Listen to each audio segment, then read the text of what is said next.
మాట్లాడుతున్నాడు. ఇదే పోరగాన్లు 2014 కంటే ముందు తెలంగాణ ఉద్యమంలో ఆ రోజు ఓఈజేసీగా విద్యార్థులు, అంతకుముందు మలిదశ పోరాటంలో 2019లో అనేక మంది విద్యార్థులు, తెలంగాణ అంటేనే విద్యార్థుల పోరాటం, తెలంగాణ అంటేనే యువక పోరాటము, అట్లాంటి పోరాటం ద్వారానే సోనియా గాంధీ మెడల్ వంచి తెలంగాణ తెచ్చుకున్న బిడ్డలు తెలంగాణకి బిడ్డలు.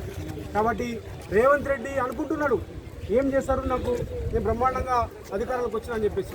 మనం ఒకటే డిమాండ్, ఇది పార్టీలకు సంబంధించింది కాదు, ఇది రాజకీయాలకు సంబంధించింది కాదు, ఇది ఏ ఎజెండాకు సంబంధించింది కాదు. అందరినీ పిలుచుకొని ఢిల్లీలో మొత్తము దీపదాస్ మున్షి, తర్వాత వేణుగోపాల్, వీళ్ళందరూ కూర్చొని మాట్లాడుకుంటారు. మోతీలాల్ చేస్తే తమ సమయం లేదా. కాబట్టి ఇవాళ బీసీ జనసభ ముందుకు వచ్చినాము.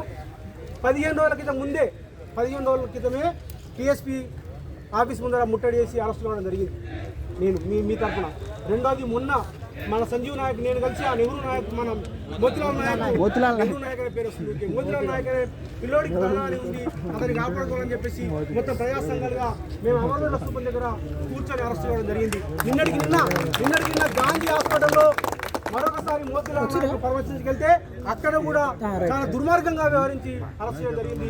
ఈ రోజు కూడా మీకోసం మేము అరెస్ట్ చేయడం జరిగింది. రేపు భవిష్యత్తులో ఎన్ని పోరాటాలు చేయడానికైనా మీకు సిద్ధంగా ఉన్నాము.